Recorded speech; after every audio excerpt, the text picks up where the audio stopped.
बिस्मिल्लाहिर्रहमानिर्रहीम। सैयदना करीम सल्लल्लाहु अलैहि वसल्लम और अस्सलामु अलैकुम। मुल्कों की तरक्की का दारोमदार बुनियादी तौर पर ज़राअत और सनत पर होता है।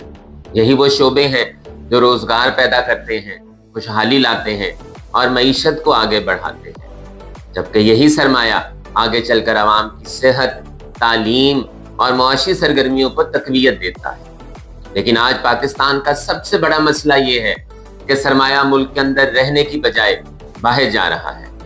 हालिया दिनों में ये बात सामने आई कि तकरीबन $100 बिलियन से ज्यादा गुज़िश्ता 3 से 4 साल में पाकिस्तान से बाहर चला गया। अब कुछ लोग ये बहस कर रहे हैं कि ये पैसा क्यों गया, किसने भेजा, कैसे भेजा, डिक्लेयर्ड था या अनडिक्लेयर्ड। लेकिन मेरे नज़दीक असल सवाल ये नहीं है।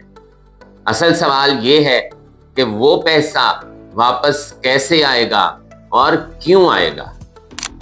हकीकत यह है कि कोई भी सरमायाकार या पाकिस्तानी अपना पैसा सिर्फ नारों, खौफ या नसीहत पर वापस नहीं लाएगा। सरमाया हमेशा एतमाद देखता है, मौके देखता है और पॉलिसियों का तसलसल देखता है। हम हमेशा कहते हैं कि टैक्स नेट बढ़ाया जाए, लोग रिटर्न्स फाइल करें और मईशत को डॉक्यूमेंट किया जाए। ये सब बिल्कुल दुरुस्त बातें हैं, लेकिन बदकिस्मती से हमारे यहाँ ये हुआ कि जो लोग सिस्टम में आए बोझ उन्हीं पे बढ़ता गया और कवानीन उन्हीं के लिए सख्त होते गए, और जिनके पास वसाइल थे उन्होंने पाकिस्तान में रहते हुए भी अपना पैसा मुल्क से बाहर मुंतकिल कर दिया। इसीलिए मैं शुरू से यहाँ पर अनडिक्लेयर्ड सरमाए को डिक्लेयर करने के हक में रहा हूँ। चाहे आप उसे एमनेस्टी का नाम दे लें, डिक्लेरेशन कह लें, कोई भी नाम दे ले, नाम अहम नहीं है। अहम ये है कि वो पैसा जो मुल्क के बाहर पड़ा है या मुल्क के अंदर होते हुए भी मईशत का हिस्सा नहीं बन रहा, उसे सिस्टम में लाया जाए, क्योंकि जब तक वो सरमाया मईशत में शामिल नहीं होगा वो मुल्क के किसी भी काम का नहीं है। लेकिन हमें यह भी समझना होगा कि सिर्फ एमनेस्टी देने से काम नहीं चलेगा।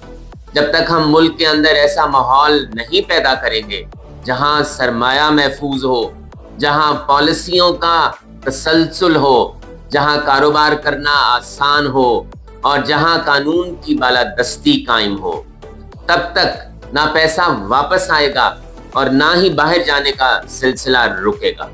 आज सूरत हाल ये है कि सिर्फ सरमाया ही नहीं जा रहा, बल्कि हमारा नौजवान भी मुल्क छोड़कर जाना चाहता है, जो कि एक बहुत बड़ा खतरा है। लिहाजा वक्त की ज़रूरत ये है कि हम हकीकत को तस्लीम करें, मौजूदा हालात के मुताबिक फ़ैसले करें और जल्द करें।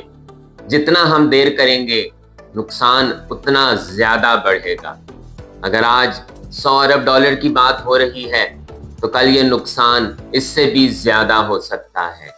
हमें फौरी तौर पर ऐसे इक़दाम करने होंगे कि ये सरमाया वापस आए और उसे मुल्क के पैदावारी शोबों, खास तौर पर ज़राअत, सनत और ग्रीन इकोनॉमी में लगाया जाए, ताकि यह सरमाया वाकई पाकिस्तान और पाकिस्तानियों के काम आ सके। लेकिन फिर सवाल वही है, वो पैसा कैसे वापस आएगा और क्यों आएगा।